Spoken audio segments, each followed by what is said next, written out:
Good evening and welcome to this edition of the Under Centre podcast. Dara here with you. Delighted to be joined by Alex and Fionn. Boys, how are we? All good. Very well this evening. Very well. Excellent stuff. Excellent stuff. Fionn showing up at the appropriate time of 7:29 and 52 seconds. As long as it's before the intro starts, Dar, that's all I care about. You know I can't start the intro until you show up anyway. It's on schedule live. It's okay. Yeah, I know it's all right. We can start whenever we wanted. But we had an interesting weekend last weekend. One of the strange ones, whereas neither or none of us three played at all. So we got to sit back and take in the results as they came in. 2 games from the Premier Division, 2 games from Division 1 to look back at. We're also going to look ahead to this weekend's games. 4 games in total. What's meant to be 5 now is 4. We'll get into that. 2 in Division 1, 2 in the Premier Division. Fionn has another off weekend, and now Alex has an off weekend, so I'm the only one actually playing this week. So happy days for me. We are going to be joined by Conor Hogan from the Wexford Eagles in a little bit. Sorry, lads. But I guess we get straight into last weekend's action, will we? We'll start with. Let's have a look. We'll start with the Premier Division. And we'll start down in Cork because the Cork Admirals went up against the Belfast Trojans and were beaten 14 points to 21. Jay Kennedy passed for 1 touchdown and rushed in for 1 for himself as Cork gave up another half-time lead and are still looking for their first win of the season. For the Trojans, it took them a quarter and a half to get things going, but 2 rushing touchdowns from Oren Wilson and another from Darren Quinn made sure the Trojans leave Cork for the first time ever with a win. Fionn, it was myself and yourself last week and we discussed this game and we were asked the question, is it panic stations for Cork if they lost the game? You said yes, they have lost the game. Are you sticking to that? Yeah, I think I am, because I think, as we both highlighted, it's not necessarily panic stations within the squad, but I think it's obvious from the start of the season that this is a team that would have had playoff hopes. I think they were in the playoffs last year. So certainly it's panic stations in that sense. Every loss you accumulate now is driving. There's a couple of little losses like the Belfast Trojans and I think the Panthers. I think everyone can accept those 3 teams are probably vying for 2 playoff spots, right? I think most people will give it at the moment to the Rebels and UCD. We'll see how UCD get on. They have a game coming up this weekend, I believe, and we've also got the Rebels without Ty Henry, so I think everyone's going to want to see how they adjust. But by and large, that was the preseason rankings, and it's kind of stayed that way through the first 3 weeks. So yeah, I do think now the job has become very difficult for the Cork Admirals. By no means is it impossible, but I don't think either. And we'd love to get them on, obviously, to discuss this, but I don't think they are where they hoped they would be following their first 3 games of the season. So yeah, I think it's a little bit panic stations. I do think from the squad point of view, they'll be disappointed having a first half lead and then ending up lose the game. I don't think it's the same as UL. The Trojans are a better team than UL. I think they got unlucky. We discussed this as well last week a little bit. Probably a little bit unlucky to have faced UL first game of the season. Everyone has a lot of rust this first game of the season, and I think it just caught the Admirals maybe at a little bit of a bad time. So I think they're going to see it as 1 point dropped. But this is a totally different story. This was a tight game, and I think the final score is one of these weird ones. The final score, as you read it, probably gives you a lot of hope. I know ultimately they'll be disappointed having been in the lead at halftime, but it's a younger squad than the Cork Admirals have played with in the past. New quarterback under center. And they've had to come up against a very good and a very deep Trojans team. So it's probably not a surprise that Trojans team got stronger as the game went on. So look, I'm sure there'll be plenty of things they'll want back from that game. I haven't had a chance to look at the tape yet. And again, just to reiterate, I don't think it's panic stations within the squad. It's certainly a lot, obviously, mathematically out of place, but I definitely think now they're in a spot they didn't necessarily want to be or think they would be before any games were played in this SBC. Yeah. Alex, what do you think about yourself? Obviously, we didn't get to chat about it last week, but would you think now, in terms of playoffs, they've lost against two teams that they would be vying for a playoff spot with? That means that the tiebreaker's going against them. Is it a bit now of just making sure they get at least fifth to make sure that they get the top seed in the Shield? No, I don't think they'll certainly be thinking about that yet in Cork. There's a lot of football still to be played. They've played UCD, who are probably for everyone now the number one team in the league, with obviously the loss of Ty Henry to the Rebels. Cork will get to play the Rebels without Ty Henry, so that's another kind of a sort of quirk of the schedule that'll work to their favour. And Belfast will be right up there with them. So they haven't, although they've drawn with UL, it's not as bad as a loss. And as Fionn said, it was the first game, so you can kind of excuse that result a little bit. So I don't think there's any like major need to sort of freak out on that kind of end of things. I think they're experienced coaches there. They'll have everyone, calmed and level-headed about it, thinking, okay, look, we've not got off to the best start, but we can change things around. We can mix it up, and we're still well in this. They still got to play South Dublin Panthers, who they'll be vying for a spot with, and as I said, the Rebels, who probably now will be closer to fighting for a spot in the playoffs rather than just pulling away at the top of the division along with UCD. So I don't think by any means they'll be trying to consolidate on it, and they'll be still thinking there's still playoff football there to be won. We just have to go out and do it, and they need to just figure out what's happening. That means that after a good start in the first half, they're not finishing it in the second half, whether that's they're not responding to other teams making adjustments, or they're not changing themselves from the way that they're playing in the first halves, meaning that the other teams are able to sort of work it out and make their own adjustments to counteract what they're doing. They'll just need to figure that out. But I have every confidence in the coaching staff there that they will do it. Trojans, on the other hand, they'll be pretty happy. Like, it was a close game, and they probably wouldn't have wanted to have such a, have to mount such a comeback against Cork. But at the same time, it's a long travel down. They haven't won in Cork before. And I think they'll be happy enough to take the win, and sort of they've shown a bit of resilience there, going down 2 scores and having to come back in the second half, and they'll just be immediately focused on the Rebels now. Game I'm sure we'll talk about in a few minutes, and that'll be a great one for them. Well, it's interesting for the Trojans, isn't it? Because now they've gone from the first two quarters. I know they started to come back into it towards the end of the second quarter, but first 2 quarters, not the football they wanted to play. But now they've got a chance, if they can string together 4 more quarters on top of the 2 they already put in to come back against Cork.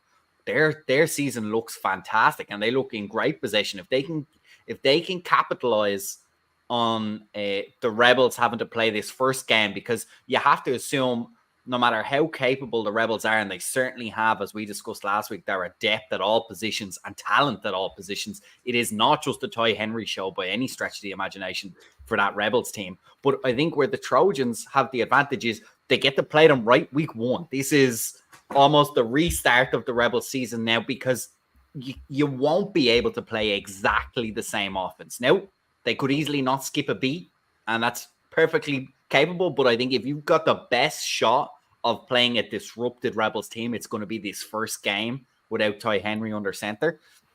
And so the Trojan season can take a really quick upswing in the space of about 6 quarters if they can pull one over. And I think they look very strong in that kind of 4-5 team race that we've been talking about since the start of the season. Yeah, absolutely. And it's huge as well that, their first 2 games were going down to Limerick, going down to Cork, probably their 2 longest journeys of the season too, getting them out of the way early, getting 2 wins to come back to Belfast with as well. A terrific start for the team. And, it just makes that game now on Sunday so much more intriguing, which we will get into when we look ahead to it. But I think it's time we add in our guest for this evening. We're like you said, we're delighted to welcome on Conor Hogan from the Wexford Eagles. Conor, how are you, pal? I'm well, thanks, gents. How are you? Getting Good, on yeah. grand, getting on grand. How has how's the season been for you now personally at the start of a tough opening day loss against a certain Mr. Sims and the Mavericks, and then a terrific victory a couple of weeks ago then against the Razorbacks. Yeah, I mean, I suppose I think game one it was welcome back to D1, right? You know, I don't think the actually, do you know what? To be honest, we came into that game completely eyes open in the full recognition that, I don't think many people sort of backed Wexford to be a competitive force as such. Everyone was like, oh yeah, they weren't a D2 team, and they were there by default, really, right? And that's all true. But like, I think if you came into the Wexford Eagles camp, any week pre-season in the run up to the Mavs game, even our first training session after the Mavs game, especially with the way the fourth quarter panned out for us, I jokingly turned around to the Whitecap at one point in one of those final drives in the fourth quarter. I was like, how long is left, ref? And he's like, I don't know, I think he said 45 seconds or something like that. I was like, any chance of another 5 minutes there, please, right? And to be honest, like I think we were kicking ourselves because of the slow start, right? But I think there was a couple of factors there. Number one, we came up against a team like the Mavericks in week one, which is where we want to be, right? I mean, that was the test as far as we're concerned. Can we live with somebody like the Mavericks who made the ball game last year? And I think for the first half of the game we did. Admittedly, we fell asleep in third quarter. Like, I just don't think there's any getting away from that. And there were a couple of mistakes, on both sides of the ball for us. I think there was two really simple interceptions thrown. One of which might have led to a touchdown. It was confusion in our D, and it was really frustrating to sort of dig ourselves into a hole in that game. But and the Mavs adjusted really well to what they saw us doing. And I know everyone talks about this Eagles offense, right, in terms of like all the trickery and all that sort of crap. It's just football, though, right? It's literally just football. And no matter how well drilled you are, no matter how many reps you get in practice, it's situational. It's down in distance, and it's who you have in front of you. And the Mavericks adjusted really well, in my opinion, in that Q3. But we sort of allowed them to, and I think that's where we really got down on ourselves in that third quarter. But we dug ourselves out. We kept grinding away. We are absolutely a team that believes that, number one, we have the plays, but number two, we have the personnel, and we recruited well in the off season. We've got some athletes. We've got a lot of rookies, right? A lot of rookies playing their first game of competitive football. And similarly enough, last year, we had a lot of rookies playing their first competitive football. Yes, D2, but like it's their first taste, of proper competitive football. And we dug ourselves out of a hole. We capitalized on some mistakes. We tinkered around the edges. We switched some players around and actually, like, we moved players sort of into positions that maybe we didn't think we had to in that game, and we made those adjustments. And I suppose we exploited some mistakes that the Mavericks made. And we felt, honestly, I genuinely felt if that game was 5 minutes longer, it was going to be 2 scores closer. And we could have been looking at a tie. But anyway, look, it was a tough loss to take, especially with the talk around the league, the plucky Eagles, and I think that's great and all, but you sort of, you blinker that out, especially when you realise you're facing down the barrel of somebody like the Razorbacks, who we've only ever played once before in our history. And I think that was might have been the first season the Eagles even existed. And we just know, like, coming up against a team like the Razorbacks, the recruitment that they've had, how competitive they were, especially away from home as well. And, trying to bounce back from that admittedly devastating defeat in week 1, that was huge for us, So made some adjustments, especially in personnel, and came out and absolutely muffed the start of that game as well. Like, we found ourselves almost our first offensive snap was just horrific, and we dug ourselves a hole again. We were 6-0 down, and then we sort of pulled ourselves up by the boots and we said, hold on a minute, this is Wexford. Like, you've come down here to play us, and we showed a team of the caliber of the Mavericks what we could do. And we were like, we need to make a statement win here. And we took control of the game, and it was a tough game. Like, again, that was a tough game for us. We shipped some big injuries in that game, myself included. Well, that was the Mavericks game, to be fair, and I was sort of limited in my snaps during the Mavericks game. But on the offensive side of the ball, we shipped some big injuries. So again, like, we're tinkering around the edges and trying to figure out what will work. But I think overall, we were really happy with that win. It was good to get to that 1-1 record, in game 2. Ideally it would have been 2-0, but 1-1 after 2 games back in D1. I think we're in a positive mindset going into what's going to be a big game for us this weekend. There's probably, I think, out of all the teams that we've had to play in our short existence, the Cowboys is the one that's always been the game for us, and when we were back in D1, it was like, and we realized the Cowboys had come down, everyone was looking to the schedule, everyone was looking forward to that schedule, and it wasn't, the greatest respect to the Mavs and to, the Vipers, who we've been very friendly with over the years, and the likes of the Giants, and, obviously the Pirates, who we played a lot last year. And to be honest, I think actually the only team we probably hadn't played at all was probably the Jets. I suppose we'll get to that later, but I think everyone was looking for that Cowboys game, because there's been such a rivalry and respect between the two clubs, because the games that we've played have just been so competitive on both sides of the ball. And it's the first time that we'll be going up to Craigavon since, I think, 2019. And that was a tough journey for us as well, in fact, actually, because that was the game where our special teams coach, Billy Anderson, was killed en route to the bus.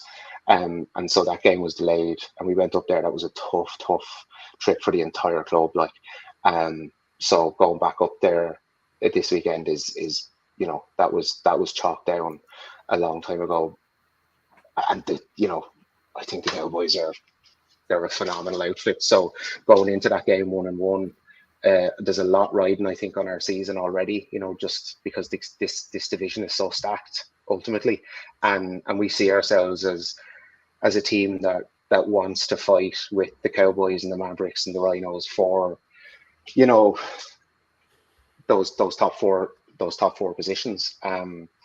So yeah, the season has been a bit of a roller coaster already, which I think D1 was always going to be when you look at the way it was laid out this year. But yeah, it's fun. It's just fun to be back playing football, to be honest. And Absolutely. Conor, you mentioned as well you had a lot of rookies last year, even more rookies this year. Can you tell us a little bit what the aspirations of the club were, I guess, both pre-season? Obviously, we know ourselves what it's like to come in with a lot of rookies. We've already spoken. Every team has a certain amount of rust coming into game 1. It didn't go the way Eagles wanted, but as you said, with another quarter, another even 5 minutes, you said you think that game could have looked a lot more positive on your side just on the scoreboard, and that you took a lot from it. So talk to us a little bit about what the aspirations were genuinely before the season, and then how they look now after 2 games in. You've got a very significant win against, some people would argue, the Razorbacks would be a team in that competitive top half of the table that you'd already mentioned. So how has that played into aspirations for the rest of the season? I don't think anything has changed majorly, right? I think everyone's guilty of reacting to week 1 fixtures and then week 2 fixtures and then week 3 fixtures as the season progresses, right? And you can only, all those cliches, you can only take each game on its merits, and regardless of who you're playing, it's going to be competitive. I think, to answer your first question, what were our aspirations coming into this season? They're pretty simple. Re-establish ourselves as a competitive force in Division 1 and, look to win as many games as possible. We want to be playing at a competitive level. We've had good recruitment the past couple of years, right, after sort of the COVID hit.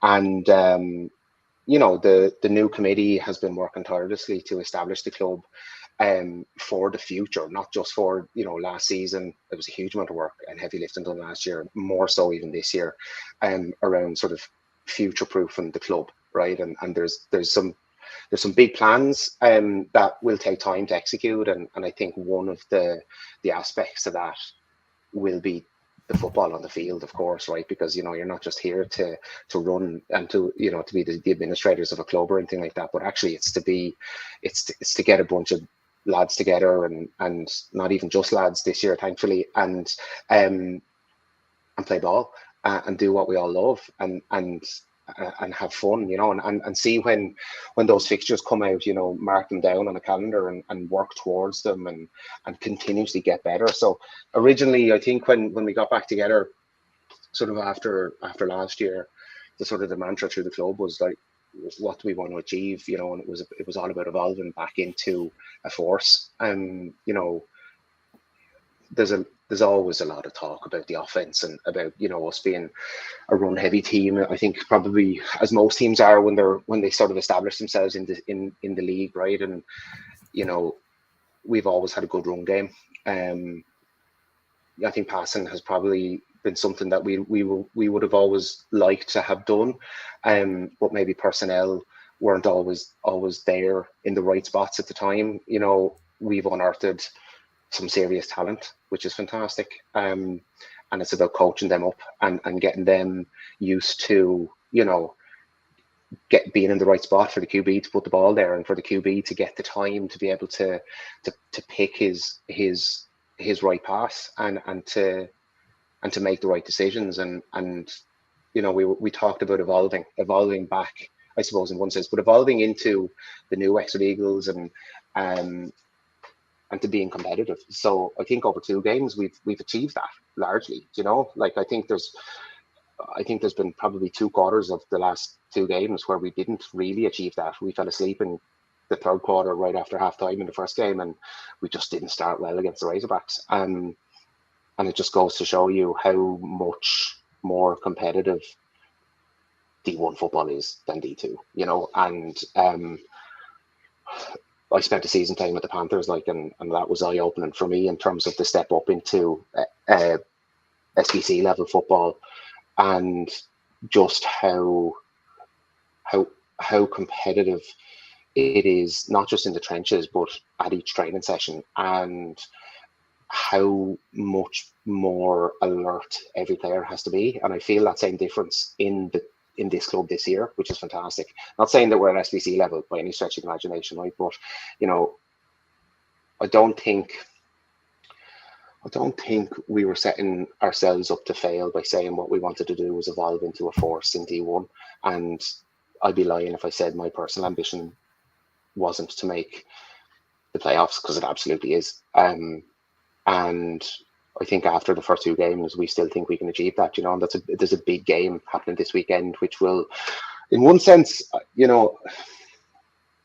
that whole sort of reacting to one result is, we're all guilty of it, right? Because it's a short season, and single games have big impacts in terms of standings. It's a big game, but it's not going to be the end of our season. It's a big step for our season this weekend, and that evolution that we're talking about is to, I suppose, evolve into a much more competitive all-round team, rather than having to rely on a couple of key players on both sides of the ball. We want to establish a stingy defense. We've got some athletes on On D, we've got some incredible special teams capabilities, and sometimes it's the bounce of a ball, and that was, I think, one of our I think that against the Razorbacks, we saw that, there was a bounce of a ball effectively in a punt that went our way, and we found ourselves 40 yards down the field and capitalized on that and scored, but then even on D, like an interception in our end zone and a 99-yard drive on offense for our first score that day. And our offense now is competitive both through the air and on the ground. So that was something that we wanted to set out and achieve. So it's about maintaining that now and just learning from each game, So, yeah, I think where we are now is like it's 1-1, right? Our season could go one of two ways, and we got to make sure that it goes the way we want, to be honest. And there's a lot of work in that, a lot of work ahead. Absolutely. And we'll go into your game against the Cowboys, and we have a few listener questions. We'll get into them in a few minutes. We'll quickly just go through the rest of Sunday's games. We talked about Trojans and Admirals. The other game in the Premier Division was the Westmead Minotaurs 21, the Belfast Knights 27. The Minnows almost got themselves out of a hole after being 27-0 down in the fourth quarter. 3 quick scores gave them a chance, first from Sean Dalton, then a pick 6 from Niall Folan. And then a crazy situation where the Knights did not cover a kickoff. I believe the Minotaurs executed the longest onside kick in history by claiming the ball on the 5-yard line of the Knights. It was punched in by Rafa Monteiro to get the Minotaurs within a score. They got the ball back with less than a minute left in the game, but unfortunately could not get into the end zone to claim what would have been a famous win. For the Knights, they had 2 scores from Marty Kasky, 1 from Zach McDowell, and a rushing touchdown from Ben Wright. Lads, a huge relegation. It's not 6-pointer here in American football, but you get the reference. That goes the way for the Knights, and crucially gives them that tiebreaker over the Minotaurs for the rest of this season, because they will not play each other again, I should say. Yeah, absolutely. Look, the Knights will obviously be the happier side coming out of this result there. Like, as you mentioned, there's a couple of mistakes that nearly cost them towards the end. But I think, look, they'll be happy enough to come out with the win, and there's plenty of experience in that club as well, and they'll use those mistakes as, I think, learning points to keep improving on the season and put themselves in a position where they're not fighting for survival at the end of the season, as a lot of people would have speculated at the start of the year. They've got a young QB there, Liam Morse. He appears to have another good game today, on Sunday. And they've also got other great players on offense there as well. So offensively, they've done well in their 2 opening games. So I think maybe we might have underestimated them. Even maybe they're going to position themselves for a try at the Shield at the very least. And I'm sure themselves they'll be thinking, look, we're 1-1, plenty of football left to go. We can go for the playoffs, and that's the right mindset to be in, of course. But maybe we've all underestimated them a bit, because they seem to have come out pretty well, and they definitely won this battle in the trenches as well against that Minotaurs O-line, because the Minotaurs offense didn't get much going again today. They scored, 1 touchdown against said Dublin Panthers, and then technically they got 2. The offense got 2 in this game, but when you start on the 5-yard line, it's nearly harder not to score. So I'd really credit that one to special teams, and obviously with the other one being a pick 6. So they're really going to want to rectify whatever issues they're having on offense soon, because they've played 2 games of against the Knights, as we would have said, but also going to be down there fighting to stay up, and they played set Dublin Panthers, who are a great team, and would have expected to win there, but they are not UCD or the Rebels. They've still got to play those sides. Know they're going to be tougher games, And I don't know if they play. They probably only play UL once. I don't know what team They it play is. UL twice. They do play UL twice. Yeah. Very interesting. So that'll probably be the definition of both those two team seasons. But yeah, I think next the Minotaurs of Cork next. So based on that game, if you can find a bookie, give an odds, take Cork first half team total over and Westmeath Minotaurs second half team total over. Stick them together and printing money. I won't be taking the bet, but the Sims bookmakers will be for sure on that one. Yeah, like you mentioned, the next game for the Knights is going to be the next game for the Knights, I should say, is Sunday week against UCD, and then for the Minotaurs, they are traveling to Cork on the same day to take on the Admirals. Let's quickly go to Division 1. First one we'll look at is the Razorbacks 0, the Kildare Crusaders 34. The Crusaders bounce back after their defeat to the Rhinos with a convincing 34-point win over the Razorbacks, who lose 2 in a row. It was only 6-0 at halftime, but 2 quick back-to-back pick sixes by the Crusaders was the turning point in the game that put it out of reach for the Razorbacks. 2 more insurance scores late on ensured that the Kildare men head to Castleknock this week in good form. Lads, I want to ask you this question. Would you rather, I asked Fionn this last week, so I'll open it up to both Conor and yourself, Alex. Would you rather be in the position of Kildare, where they are coming off a game to go straight into a game, or would you rather be in the Rhinos position where they have had now 3 weeks to get into training and to get ready for the game? Yeah, I mean, before the weekend, I would have said the Rhinos, but when you put a performance like that in, the Crusaders did, getting a shutout win, I think that is actually the better situation. Like if you know in advance you're gonna batter the team, you'll be happy to get that sort of momentum. Like that's going to be big for them. We know against the Rhinos, it's always a tight game, and maybe the fact that the Crusaders have had a chance to sort of grease their wheels on offense, that might serve them better than the Rhinos, who, like, of course, they've not been sitting at home. They've been sharpening their horns. They've been tackling RTE employees, which even the Oireachtas committee found that task a bit difficult. So, like, they've not, they've had plenty of training there.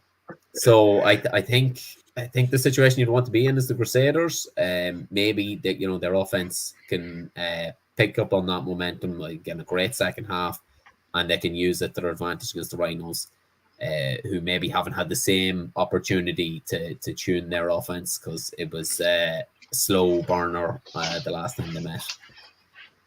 Yeah, I probably agree. I think momentum is a big thing in this division, and having two really competitive games behind them is big, and I just think being able to, what was the score? 34? Was it 34? 34-0, yeah. Yeah, that's a big thing. You know what I mean? Coming off of a tough week 1 loss for them. Personally, I think coming off of a 34 zip win, coming into what is going to be an absolute banger of a game is what I would prefer. But it also depends physically, like how they are. Do you know what I mean? Like my stock response to an awful lot of people in my line of work is, well, it depends, and really does depend. I don't know what way they're carrying injuries, if they are carrying injuries. Razorbacks are a big team, they hit bloody hard. So yeah, I'd be interested to see what their injury list is like, if any, and but at the same time, it's not going to be an easy task coming up against the Rhinos. That was a hell of a game the last time round, close, sort of edge of the seat stuff. I would prefer to be coming off a win of that magnitude to come into an absolute banger of a game than to be, I suppose, just running up against your D line or your O line, or your own guys in training, which again is not a bad place to be. You know, I think I'd agree with Alex. I think that's the way to be coming into that game, to be honest. Yeah, I think as well with like we know what a talent Wello is, and he's now had another game running behind that offensive line where it's great running in training behind your offensive line, but reading blocks in like live time against an active defensive line is different. So he's got another game where that's he's gonna have learned how to block and sort of got better practice at reading how they work. He's found the end zone as well, so you know he's opened his account. That could be an advantage as well there. Absolutely. Also should mention the other scorers on the day as well. They were Greg Dooley also got a rushing touchdown, like you said. Wello got his. He got his opening score for his new team. I had the list here. I'm after closing it by mistake, so my apologies. I'm just going to get them up here. Yes, O'Sheen Marin and Corey McNamara were the two that got the pick sixes. Like I mentioned, Craig Dooley with a rushing touchdown. Liam O'Donnell also scored for them as well. Like I mentioned, but for the Razorback side of things, that's 2 defeats in a row for them. Only scoring 14 points and conceding 52. They have the Vipers away and the Giants at home in their next 2 games. They are must-win games for them now if they want to stand a chance to make the top 4, I'd imagine. Oh, absolutely. Yeah, 100%. And look, unfortunately for those 2 teams you just named, I think the reality is they are the get-right games that you would wish to have coming up on your schedule.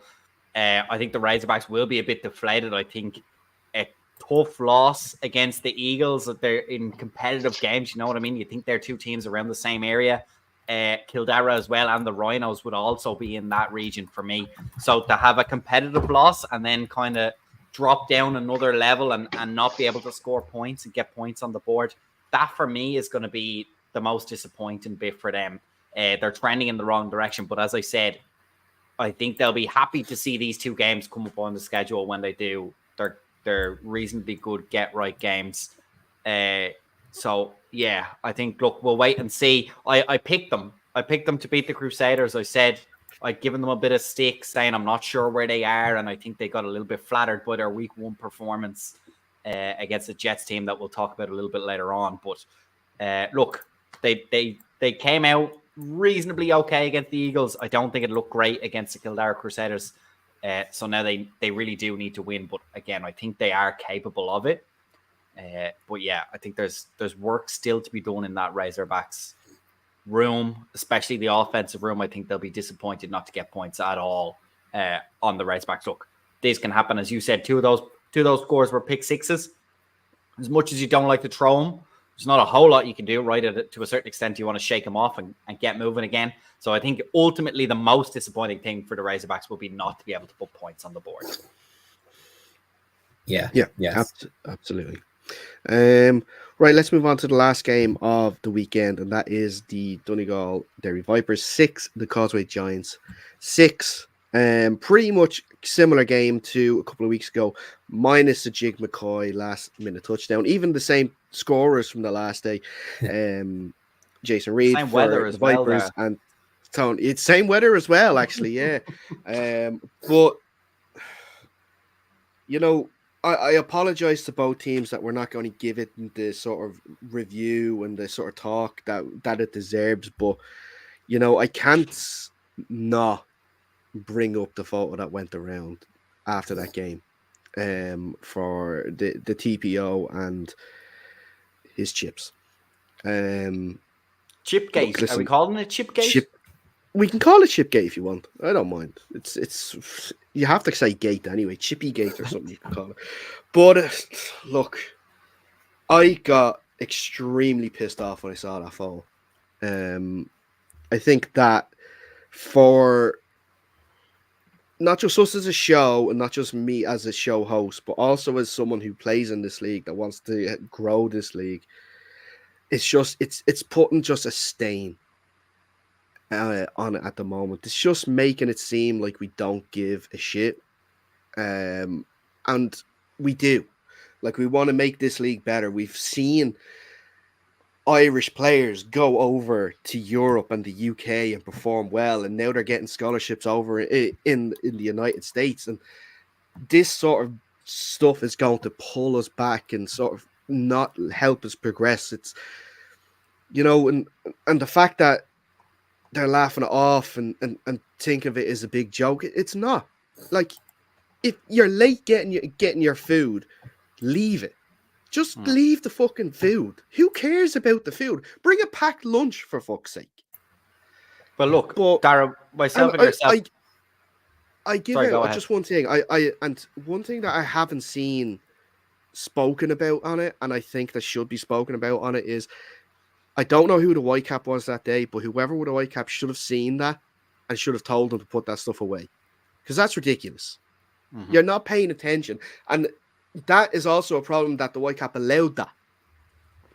He just allowed that to go on, and as if, you have your chips and half pay attention to a game. Now, if he missed a call that would have caused one of those teams to lose that game, and then that game could have prevented them from making a playoffs, from making a shield, or, well, look, it looks like both teams are going to make a shield regardless because of what's transpiring with said respected, actually not respected, because that's not the word I give to him, but said TPO's team.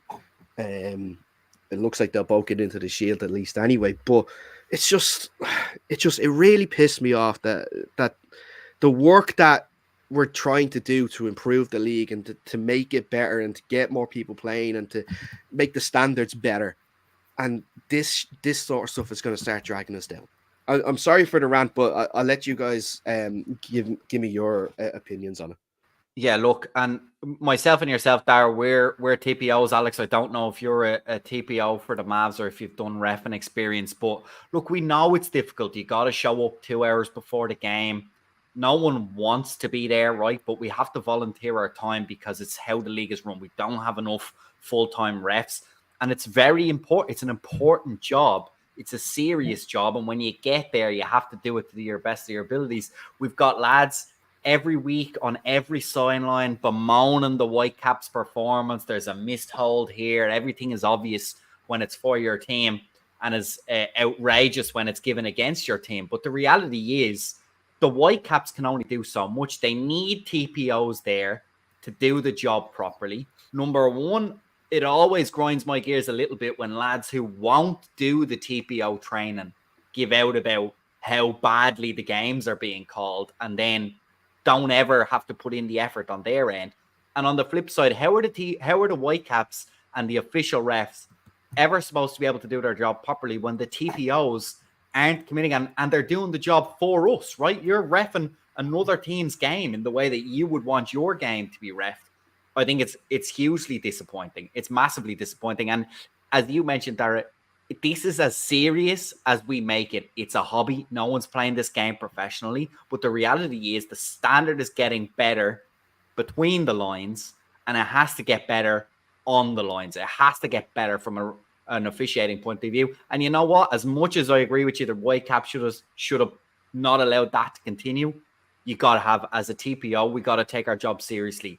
You have to. It's the only way the game runs properly, and it's the only way the games are improved and the quality is improved. The more experience you get and the more seriously you take it, the better it is for the rest of the league. Yeah, totally agreed with everything you've said there. Lads, like you wouldn't see it in junior B football. Like it's not acceptable at the level of football we're playing here. It's just bringing the game into disrepute, to be honest. Not only the having the chips there, you're not even wearing the official referee gear. You've got the hat of a sponsor of your podcast on there. Like that's also not a great look. Like that in isolation, whatever. Maybe you don't have a hat, it's excusable. But when you do the kind of two things at once, it just doesn't look good in any way. And everyone has a laugh and a joke of it online, and it's fair enough, but it's not great for the league. It isn't at all. Yeah. And we've given, and Conor- as Conor comes back on now, we've given the Eagles shit this year about not showing up as refs, and they didn't even have the assignment, so it's only right that we go after them now again. So you joined at the best time, Conor. There, We're we both given all obviously what happened at that Vipers game, and I'm sure you've seen the picture, and I don't know if you have any sort of comments to make on it, or do you have any view on this is the referee picture, is it? Yeah. Brilliant, absolutely brilliant. I think that's what we love about this league, isn't it? You had me worried there for a second. Now, Conor, remember, you have to remember this goes out on audio only as well on Spotify, so you need to add some sort of context to that for non-video. I just love it. All I could say is I love it. Oh god, that's where Conor was for the 5 minutes there. He's been off. He was at the chip. Yeah, he's like, listen, I knew it was coming. No. I just think it's fantastic. I just think, look, that's what makes Ireland, right? You gotta. I just think it's brilliant. I know nothing else about the context of that photograph. I just think it's fantastic. Look, I think. Controversial opinion coming up, right? But I think we all benefit from referees showing up the games, right? I know that's rich coming from Wexford Eagles, right? But we all benefit from refs showing up. We all benefit from people being committed to being referees. I think it's something that we, as a league, struggle with, which is referees. I think the standard of refereeing is something that a lot of teams rightfully have a lot to say about.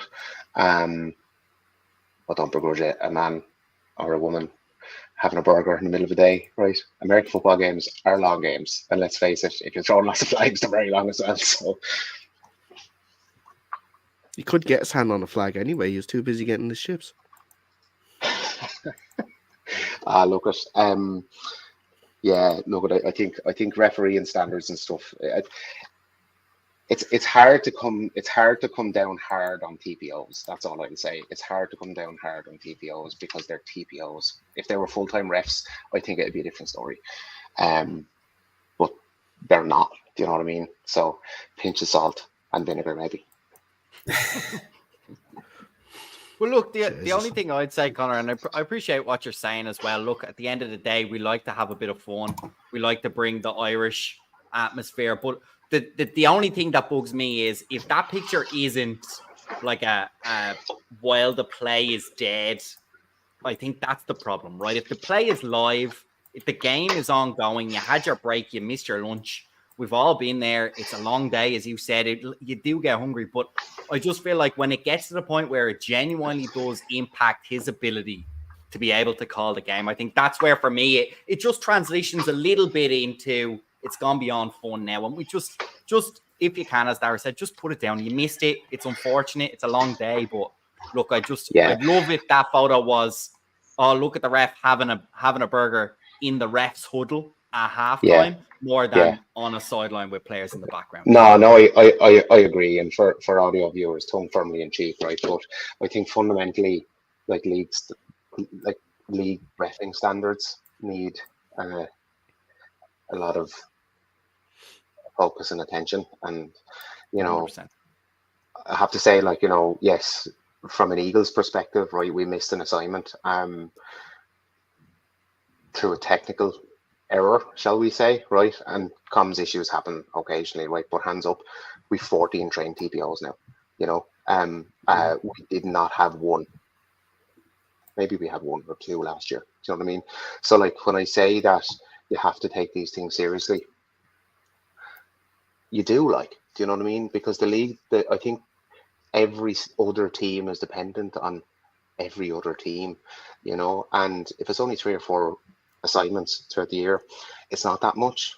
But I think when you're on assignment, and there's been texts flying today, for instance, about just confirming who's going to be available for the Eagles' next assignments and stuff as well. And, you know, I know there's a training course, I think, is it is it tomorrow fortnight or something that's been brought forward by the league as well. So I have to say, credit where credit's due. I think the league is doing as much as it can. Yeah, but and I see some of the comments here, right? But I think you need to realize like it is an amateur league, and these guys are giving up of a Sunday as well to come. Yes, they're getting, petrol money effectively for it, right? But chips. Yeah, chips, right? maybe maybe a voucher for the local burger van, right? Yeah, exactly. Hold off until the game is over, right? Ideally, absolutely. I do think we all need to take it seriously though, because you're right. Like, what if there was a league determining issue on that play and he missed it, and look at hands up, like, I'll be down refereeing a game not in the not too distant future. Like, I'll miss something. I know I will. Like, it's human nature. We will miss something, but I think we owe each other. From when you're there, that you're representing your club, but you're also representing the league, and you're there to enable the other teams to actually play as well. So it is a responsibility, and there's a lot riding on it. You know what I mean? And so you will miss things. Don't make it more likely that you'll miss something. Do you know what I mean? You can have a bit of crack with the lads behind you on the line, you can enjoy it, but you're there to do a job for a specific period of time, so yeah, but again, I think the picture is absolutely hilarious. I think it's a brilliant picture, but I think we need to realize there's an important issue that it highlights as well. That's fair enough. Yeah, good to get an opinion there. And in the interest of respect and seriousness as well, would just want to touch on the two teams as well. Like, fair play to the Giants. This is a sort of mini series with a long-term D1 team in the Vipers, and they've come out of it undefeated. A win and a draw. It's they're sitting joint top of the table right now. So like, harder matches will come for them, but like, they've done very well to come up from D2, sort of not coming up as champions because it was all just amalgamated. That's a difficult thing to do as well. But they've still come up and done very well to start, and they've set themselves up nicely for a little run at the Shield, and maybe even the playoffs. Maybe they'll surprise us all, and their schedule doesn't get too hard until later on in the year. So fair play to them, being where they are at the moment. Yeah, and really quickly as well, God bless them as well, because they're going to get a bit of stick, right, these two teams, about the offense that they produced and how many points they can score. But God bless them, for whatever reason, up there, they seem to have to play in December while the rest of us are playing in April, like two absolutely miserable weather for the game of football. So, look, it's tough to put up a whole heap of points, as you know, that I was hoping, half projecting a barnstormer of a game up there. I didn't get the weather I was hoping for. So look, we'll try and do our best as pundits to bear that in mind when we're looking at upcoming games, and not judge the offense at least too harshly on having to perform in those kind of conditions. That's it. Let's get into then this weekend's games. We'll start with Division 1 because, Alex, we have our first forfeit of the season. The Antrim Jets will not be taking on the Louth Mavericks this weekend after the Jets informed the Mavericks that they intend to forfeit the game due to a player and safety issue. Alex, I guess your initial reaction to not getting to play this weekend? Yeah, look, obviously we're extremely disappointed. You only get so many of these games in a season, and you never want to miss one, for any reason. Obviously in this case it was player numbers. Know that kind of been there before with low numbers, and it's never nice. But yeah, look, it's not great finding out sort of the Monday of a game as well. Game week, everyone's sort of excited, everything's really booked and in place, and it's unfortunate that they sort of only know now at this stage that they weren't going to have enough players. Sort of, it's everyone. I feel sorry for my own players in the team, and I feel sorry for the Jets players as well. They won't get to play down. In our communications from the Jets, it was kind of like they found out this Sunday training they weren't going to have enough players to play against us next weekend. And it's sort of, my question would be, how are you only finding out now on a Sunday before a game that you're not going to have enough players? Like, surely most teams would know at least 2 or 3 weeks in advance what kind of a squad you have, so you can start to plan and sort of thing for that. And I think in that side of things, and given what we've just talked about, the TPO, it seems like the organization, the board, the administration running it, are not doing things conducive to running a football club properly down there, and I feel sorry for their own players. And that's just how I feel about it. Yeah, and look, at the end of the day, they're the ones that are suffering the most out of this, is the players. These guys are just wanting to go out and play football. And look, Fionn, we've been in the same boat where we've had to cancel games because of a lack of numbers. And, for the guys that want to play, it sucks because, like Alex said as well, we only get so many games a season before we have to wait a whole another 6-8 months. I can't remember how long the off season is exactly, but it is tough for those guys that just want to tog out and get some game time in. Well, look, it doesn't look good, Dara. It doesn't. I know they'll say it's a player number. There's lads on holidays. There's extra injuries this month, but we've been there. It doesn't take a rocket scientist to know it, Dara, but we've unfortunately been in this same situation. I don't say it with any spite or malice. We're just seeing a pattern that we've seen before. Most people will recognize it, but unfortunately now I have serious concerns about the Jets being able to finish this season. They'll probably go mad and say, how can I say that? But the reality is sometimes the last people to see it is the squad. We were in exactly the same position, Dara, because when you can't get the numbers to fulfill even one game, it's a hugely dangerous scenario, because the reality is Alex was there. He was in a small club, but the Mavericks managed to play every single game. And there's a massive difference between having a small club that plays every game and having a small club that misses a couple of games. I think things are trending really badly. I think the Jets need to look very closely. I wouldn't go so far, and I wouldn't dare to say that it's anyone's fault or that something is going wrong to create this to happen.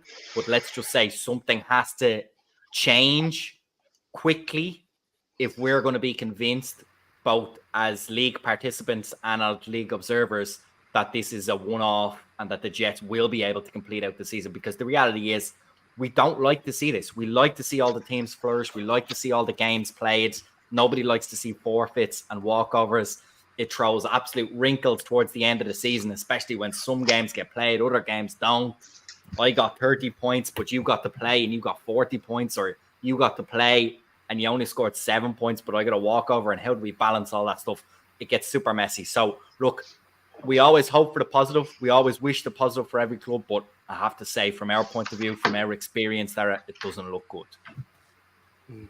Conor, I want to ask, because you were in the similar situation with the Eagles a couple of years ago, where it took the decision to drop down to Division 2. We don't have a Division 2 anymore where teams can drop down and rebuild. Obviously, that decision was made at the AGM back in November. Are we seeing now the results of not having that lower division? Now we've seen the Pirates, and look, I can speak from my own personal opinion. If there was a Division 2, the Pirates probably still be playing this year.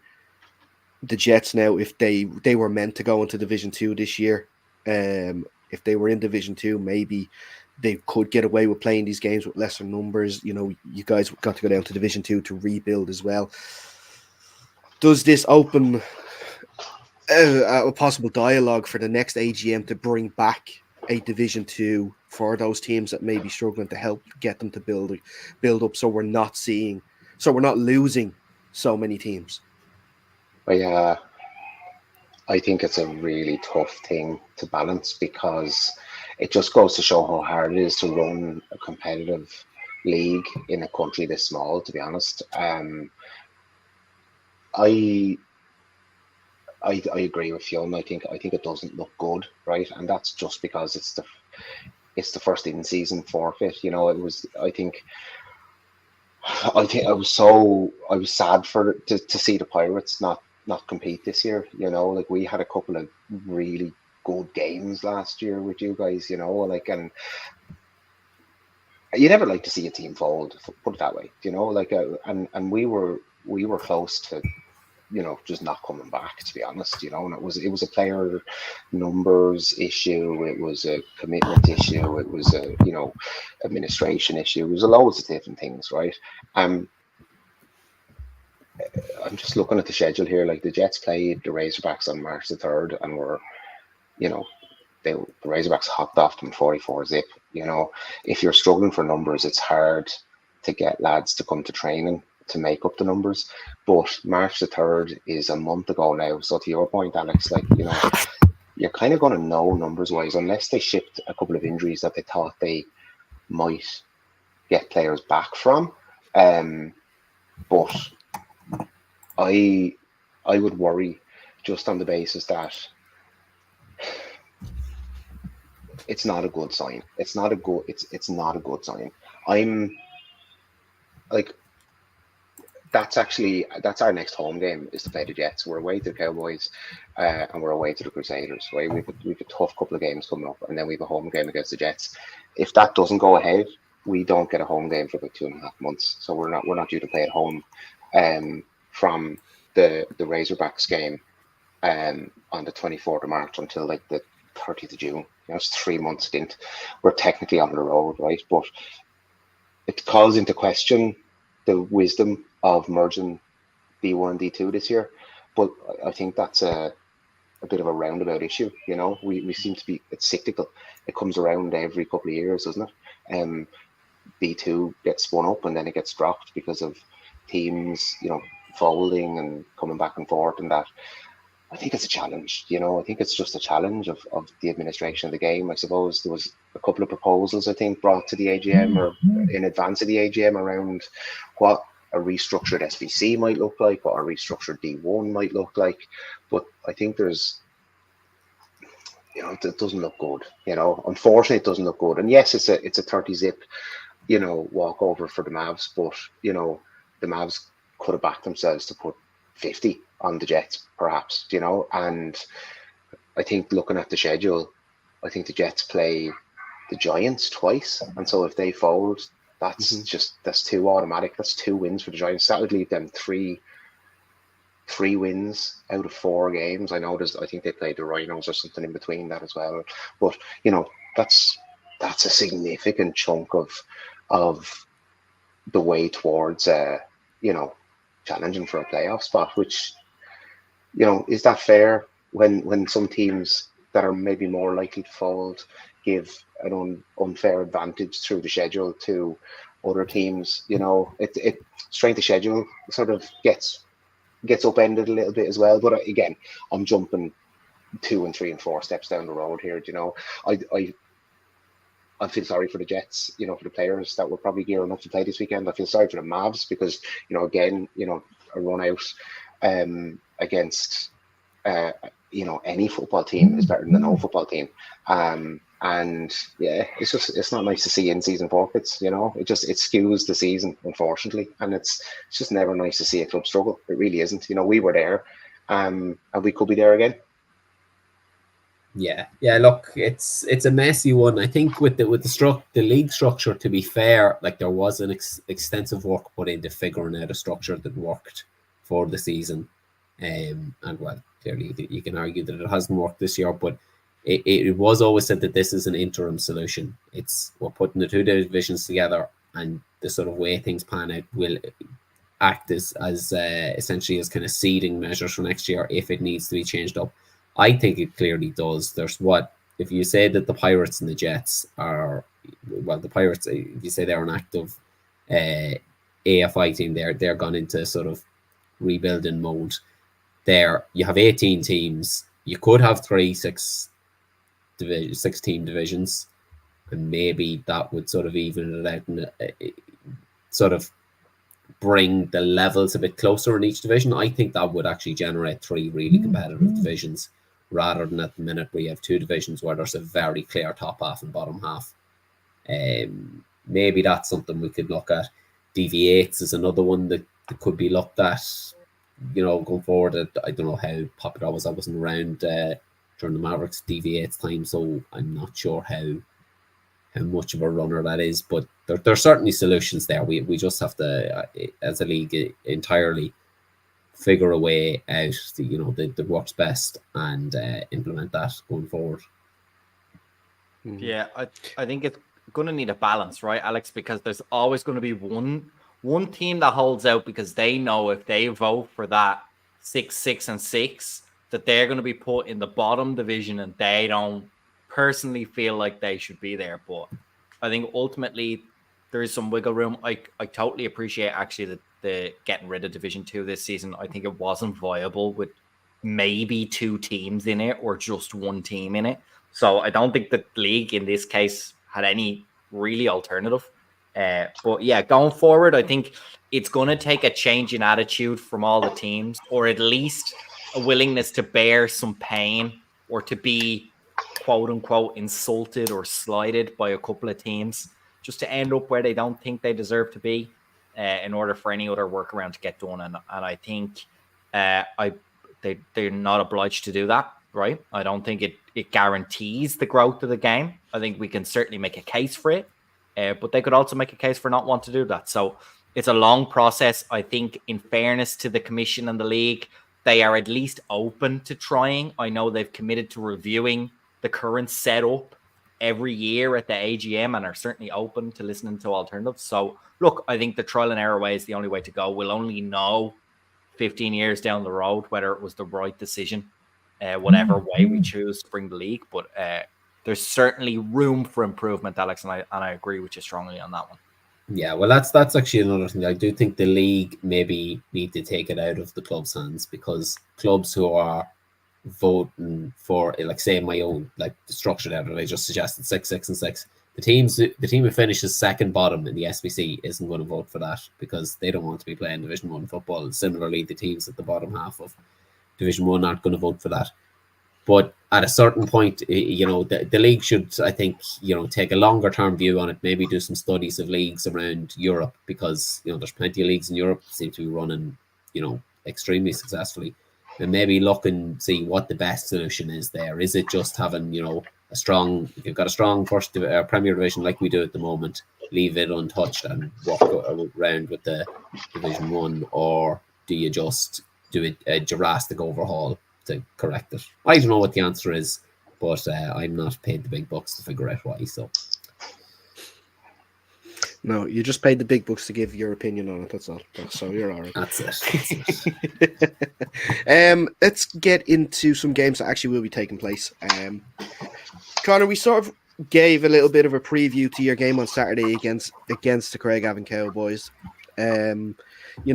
You're playing the top 2 seeds in your first 3 games. It's your first game actually away from home as well this season. Is it kind of, either yourself personally or for the team, is it sort of a yard marker this game to see how far you can go in the league this year? I know you mentioned talking about establishing yourself as a D1 team this year, but if you can come out of Craigavon with a result, definitely top 4 and possibly playoffs is definitely going to be on the minds for sure.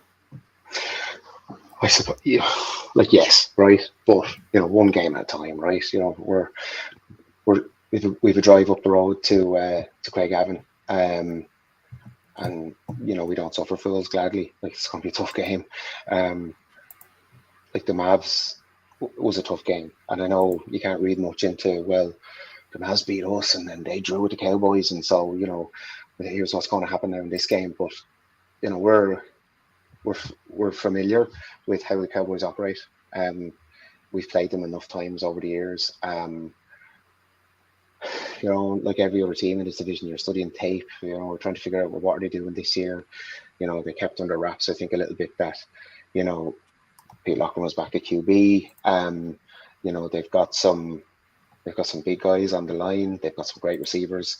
But we're putting together a game plan for the Cowboys, and that's how we operate. We look at who we're facing next, and we tuned those wrinkles in practice. The D is humming. They're eager to get out and play some football, and there's always something I think great about getting on the bus together as well. It's an away day, like it sort of galvanizes your team, and we've done that journey to Craigavon I don't know how many times as a team now, and it's always, like I said, it's the one game at the start of the year where you're like, right, where are we? When are we playing them? Are we home? Are we away? And so we're just putting that game plan together for both O&D and special teams, and we believe in our plan, and is it a yard marker? I think with what could happen for the rest of the league, I think every game is a yard marker in this division. I expect it to be a tough bloody game. Typically games against for games that we play against the Cowboys, they're not blowouts. Do you know what I mean? It's not like one team blows the other team out. In my playing time, I don't have a career win over the Cowboys in an Eagles shirt. The only time I've ever beaten them was with the Panthers 2 years ago. And I remember there was a few Eagles playing for the Panthers that year, and I remember we played them in Dublin, and Trevor Smith scored a touchdown, and the first two players in the end zone was Graham Jenkinson, now at UCD, former Wexford Eagle, and myself, because Trevor's an Eagle as well, and the three of us were just bouncing around the end zone, delighted. It was like a little mini Wexford Eagles party in the end zone after Trevor scored. But that's my only career win over the Cowboys. So we're not going up there under any illusions. It's going to be a tough bloody game. I'm sure, Alex, you found how bloody hard those guys hit. They've come down from the SBC. They want to bounce straight back up there again. Very experienced coach, very experienced coaching setup there. Oldest club in the country. And there's a nice healthy rivalry between the Eagles and the Cowboys. We're just delighted to be able to play them again this year, because there was two divisions between us last year. And we're back on, effectively level terms. It's 0-0 right now. And we believe in our plan. We've put some wrinkles in, as I said. The offensive schemes have been tweaked for what we're expecting, and they'll be adjusted on the day in terms of what we see. And just think the club as a whole is really looking forward to getting on the road again and facing what's going to be a pretty tough Cowboys outfit. It's going to be good. I'm looking forward to it. Excellent. Well, let's get into predictions then. Fiona, I'll go with you first. Cowboys versus Eagles. Yeah, look, I think I'm going to take the team in slightly better form. I imagine it's going to be a hard-hitting game. It's going to be a close game. I'm going to take the Cowboys to win despite a strong Eagles performance. I'm going to say there's one score in it. Alex? Yeah, similar to Fiona, the Cowboys are on more familiar home territory. They're not playing us on, or not playing us in a bog of a GA pitch. They're playing in the People's Park, so more familiar surroundings for them, and probably more familiar surroundings for yourselves as well. I think that will give the Cowboys an edge, 28-14. Grand. And Conor, do we even need to ask, or do I know who you're going for now this week? I'll back my team to the hilt, I do think it'll be less than a touchdown in it, to be honest. It's going to be a tough bloody game. But we've got some good. I asked Coach Clapp the other day how many SBCs has our coaching staff got, and they weren't able to add them up, which is fantastic. But at the same time, we're not unrealistic. So I think we will get up there and we're going to show the league what the Eagles is all about this year in Game 3. Excellent. I am going for the draw. We've had too many draws in the season already. What's one more? I'm going for the draw. Let's say I'm going to 21-21 draw. That's brilliant. Poor Joe I'm also Buchanan's going to heart. do a I lot of actually numbers heard this break. week just in case I'm actually right. So, but yeah, no, two good sides, obviously, like you mentioned. Cowboys, yeah, really, really good side. Yourselves, I know from personal experience, your defense is incredibly tough. Your offense with your formations, it's incredibly tough to sort of defend against. One of the reasons why I backed you against the Razorbacks is the Razorbacks hadn't seen you play that formation. I don't think the Cowboys really have seen you play that formation either. So, you can try defend against it, but until you've actually faced it, it's kind of tough to. So I'm going to go with the draw though. We'll see what happens. Next game then on Division 1 is the Dublin Rhinos against the Kildare Crusaders. Of course, the last game finished 8-6 to the Rhinos. This game in Castleknock, we kind of talked about it there earlier. Which position would you rather be in? Rhinos have had some really good sessions the last few weeks, getting stuff that we probably weren't up to par with in the first game, working on that and getting ready for this game. The Crusaders, of course, like we said, are going to be in great form and high spirits getting into this. So we'll actually go straight into predictions for this. And Conor, I'll let you go first on this one. Rhinos against Crusaders. Who have you got? Oh, I actually don't know. Right, I genuinely don't know. I think the Rhinos coming into this, obviously with this steal, I think, at the end of the last game, the Crusaders, again, I think they're coming in on the right side of that win. I think it's going to be an absolute stonking game. Like I really do. It could be another 8-6. It could be completely opposite to that, and it could be 3, 4, 5 touchdowns each. I would have said that's the draw of the weekend, but I think that based on the last game, I think the Rhinos will make it. I probably marked my numbers when we play the Crusaders in a couple of weeks' time, but looking forward to that game now. Well, you're damned if you do and you're damned if you don't, because you have to come up to us as well. So, Yeah. Well, exactly. Alex. Yeah, 2024 is the year of the draw, so I have this one down as a 14-14 draw. Rhinos kick their 2 extra points, and the Crusaders probably go for 2, and maybe they miss the first one and get the second one to force the tie right at the end of the game. Look, Dara, I've called this as a split series the whole way along for the last 3 or 4 weeks that we've talked about it. So I'm going to stick to my guns for no other reason than that and just say I'm going to take the Crusaders then in this one, having lost the first game. Okay.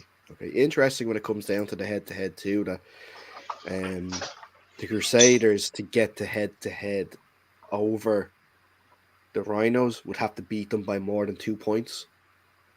So, have to beat them by a field goal to get, and obviously the Rhinos would have to obviously win or lose by less than 2 points to keep their head-to-head record over the Crusaders. The only, I tell you what, the only ask I have there is, will you guys just send us the tape from this game? Our tape let us down in the first game. We're gonna work. I'll have a word with the coaching staff and see. See if we can. I'll ask the people and say that you asked nicely for sure. We'll do some tape exchange because we don't, and not enough of that is done in Division 1. It's done in Premier Division. More that has to be done in Division 1 for sure. 100%. Too many teams are trying to hide their stuff. Like, lad, we're gonna see it. So just send it in. Like, Premier Division, two very interesting games. We'll start with UCD and the Vikings.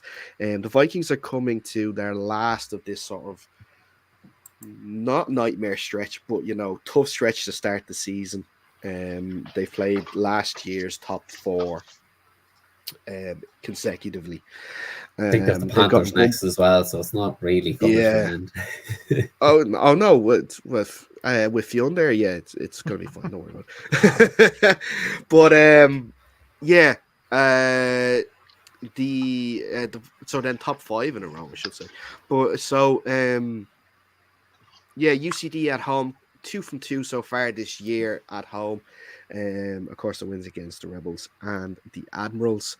Um, I'm gonna go for a UCD win. I think it could be a comfortable win for the Vikings. What I'm looking for in this is, and I don't want it to be as derivative as it sounds, but just score this week, lads. You haven't scored in your last 2 games.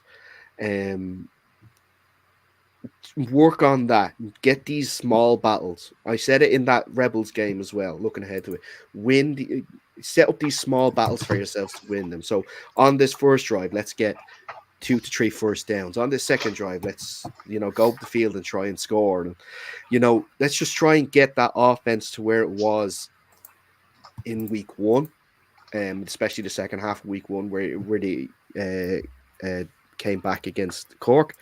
But for the game as a whole, as a result, I'm fancying UCD to win by a couple of scores in this game. But Fionn, who have you got? Yeah, I'm going to go slightly stronger than you. I'm going to say it will be a comfortable win for UCD. I'm going to say 4-score margin minimum. And like you said, let's not be too doom and gloom, but it's a huge challenge for UL. It is the Shamrock Bowl finalists from last season at the end of the day. And they haven't missed a beat so far this season. So I'm going to take UCD and I'm going to take a 4-score win. Yeah. Alex? So UL on 8 quarters in a row without finding the end zone. So I think they got to be the main focus. Get in the end zone, get something moving, so that when it comes to the easier part of your schedule, you haven't forgotten how to score. Not to be flippant, but you got to just keep up a bit of morale. Again, don't worry about the scoreline. I think it's going to be a clear win for UCD. I mean, they'll just be looking at what the Rebels and Trojans did and think, right, we have to up this because we now consider ourselves the big dogs. So don't worry about the scoreline. Try and get in the scoreboard. I think UCD by many. Conor? Yeah, exactly the same. I think the Vikings need to score. I think that's their objective. Get some first downs, get the ball moving. Score somehow, anyhow. I think the UCD machine is just going to keep on grinding here. They're efficient. I think they're probably, with the news coming out of Rebels camp with Ty Henry's injury, I think they're probably, if you were to do power rankings, I think they're number 1 in the country at the moment. And unfortunately, I kind of feel the Vikings aren't the team to put it up to them. But you never know. It's 2 universities as well. And look, I don't know if that's going to do anything. I think UL won the universities, did they, before Christmas? They if did, I remember correctly. No, but, no, they didn't. UCD did. UCD did they? did. Yeah. So look, I think I think it's a UCD win by many. But I'm hoping I see a couple of scores for the Vikings. Grant. The other game is said Dublin Rebels at home against the Belfast Trojans. A very, very intriguing fixture, of course, with the injury to Ty Henry. I'm still not totally sure who is going to be starting at quarterback. I believe it's going to be Craig Johnson. So we'll see, obviously, on Sunday. Trojans come into this game 2-0, riding high, This is a game that they are targeting, I'm sure, to, this is a game that they can target, to make a statement and to really grab a hold of one of those top 2 positions to get home advantage in the playoffs. I don't know, though, if they will. I can't back against the Rebels until I've seen what a Rebels team without Ty Henry is like. So I can't, and especially that they're at home, they've had a few weeks to get ready for this game. I'm going to go with a Rebels victory. I'm going to go with a tight Rebels victory. It could be a field goal in it.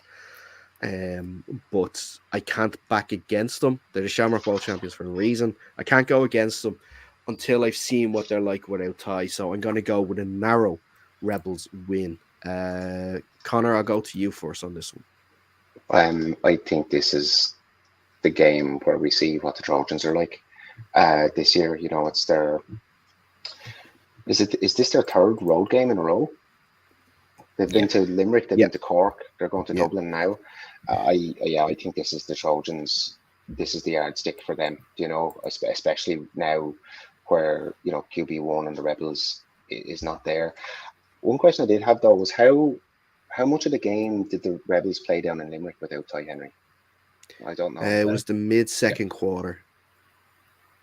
So look at they're the Shamrock Bowl champions, right? They were in the final the year before as well. They're not, I don't know how many Shamrock Bowls they have at this time around, but they're not the most successful team in the country by mistake. They have a system. They are absolutely brilliant at what they do. And seeing as we've had Coach Ross McCooey at some Eagles practices recently, I think I'd probably be shot if I back the Trojans in this one. I do think the Rebels will win, but maybe that's a bit of a challenge to the Trojans. Prove me wrong. They will be going down to Dublin gung ho and getting that win. I think the Rebels will win by more than a score, because they're the Rebels. Let's face it. I think it'll be a cracking game. Excellent. Fionn? Yeah, Dara, you kind of said everything I was going to say, so I'll keep it nice and clean. I think Rebels 2-score win over the Trojans. Yeah, well, I guess I'm going to buck the trend then. I actually think the Big T are going to travel down and they're going to be so motivated for this game. They just come off a big win in Cork, their first ever win down there. They're 2-0. If they know going into this game, they beat the Rebels. They're now 3-0, have a head-to-head over the Rebels, and the Rebels are 1-2. You got to lose another 2 games before the Rebels can even get you, and then you've got the head-to-head advantage over them anyway. I think that's going to be enough motivation for them, and I know we got to see what the Rebels look like, but they're going to dip in quality somewhat. They've still got incredible weapons, Greg Johnson, Dan Johnson, Andre Barlafa, great players there, no question about it. But there is going to be an adjustment period, and they've done weeks of training now without Ty, but it's not the same as being in a game. And they're going to be missing him on both sides of the ball as well. It's not just that he's the quarterback, he's also the middle linebacker. The Trojans have a great run game, and his presence in the middle of the field there will be missed. Especially with he's nearly able to tell you. I know we did a preseason scrimmage with the Rebels. He was able to call our plays out better than our own team were able to call them out. And he wasn't in the huddle. He was just standing looking at the way we lined up. He knew exactly what was coming. I think that's going to be a big miss because he'll be on the sideline, absolutely able to relay and make some adjustments, but he won't be on the field making the adjustment as he sees the guy line up, as he looks into the quarterback's eyes or the middle linebacker's eyes and sees what that guy is going through and then makes an adjustment there just before the snap. That's where I think you see the real genius of Ty Henry, and I think you're going to miss that, and that is going to affect the way you play. So